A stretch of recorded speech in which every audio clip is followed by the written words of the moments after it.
Shanti.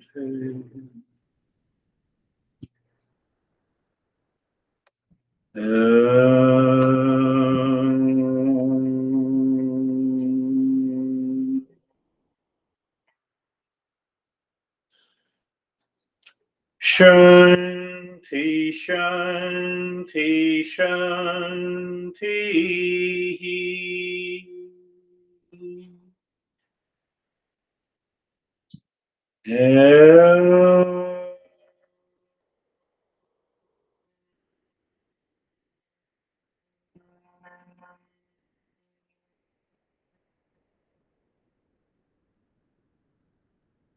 Shanti, Shanti, Shanti.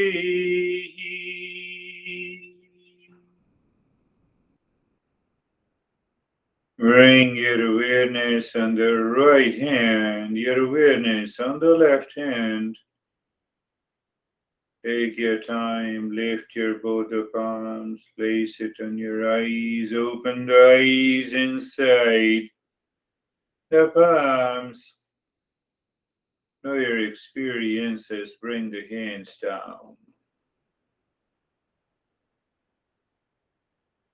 Let's share our experiences now.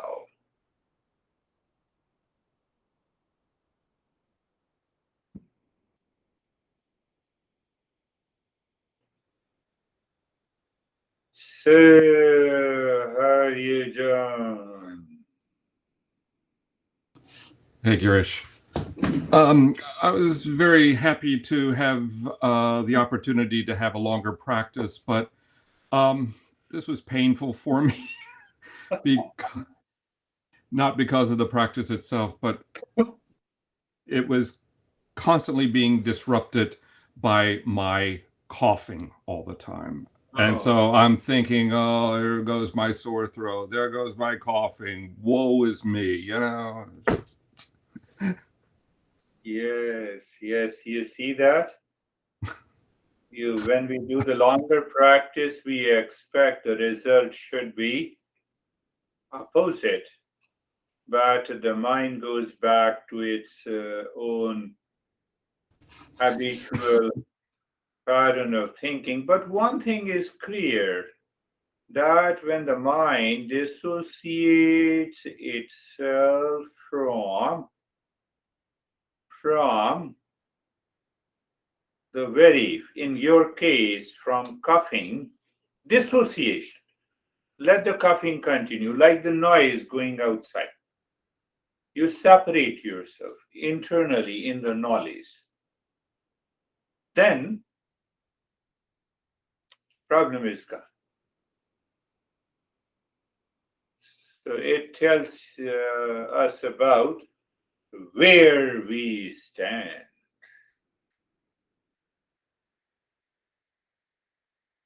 How are you, Charlie? Hello, everyone. Good. I really enjoyed the long meditation. I kept sort of weaving in and out, and then I felt like I was floating along. And I loved the part with the belly button. And when you said where go and either be here or the heart or your belly button, and my body did a quick scan. It goes, no, I'm liking the belly button. Oh, very good. Very good. Very good. Sorry, go ahead. Sorry. Yeah, go ahead. I just wanted to share something that I did yesterday, which I am very grateful that I had this skill, and it was from working with you guys. So I went for a mammogram and an ultrasound, and they took a long time, and I was told that I couldn't go home. They wanted to consult with the radiologist, and I hate going to those anyway. But I thought, all right, I can go to they found something, I'll be dead, who'll come to my funeral, or I can start doing the breathing.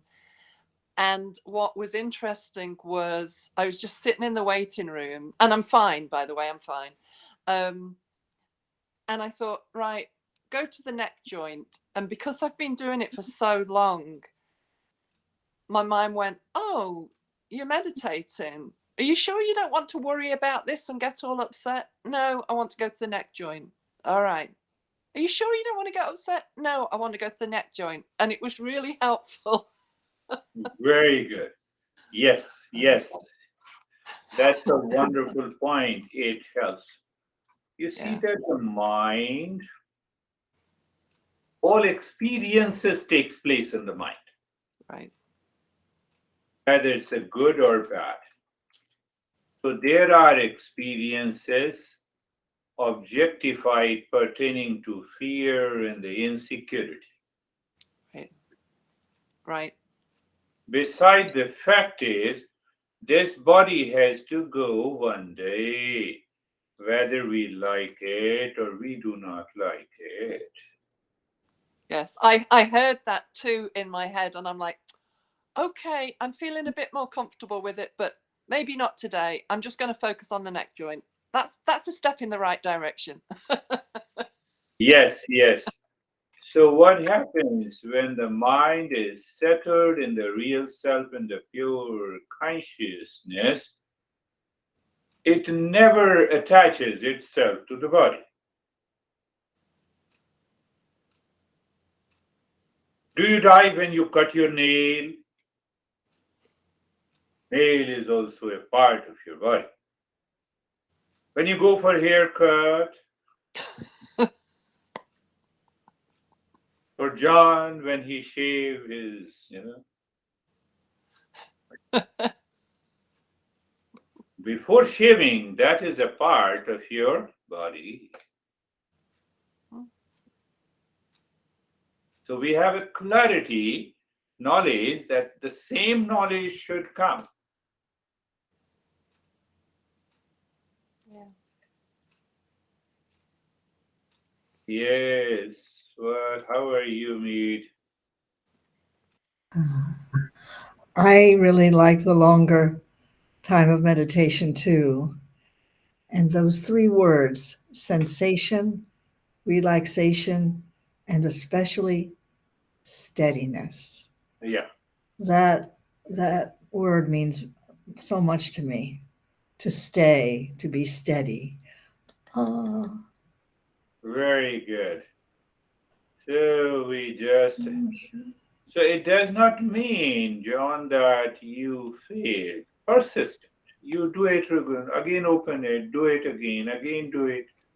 So this time tell your mind this coughing is not you. It does not belong to you. Let it happen.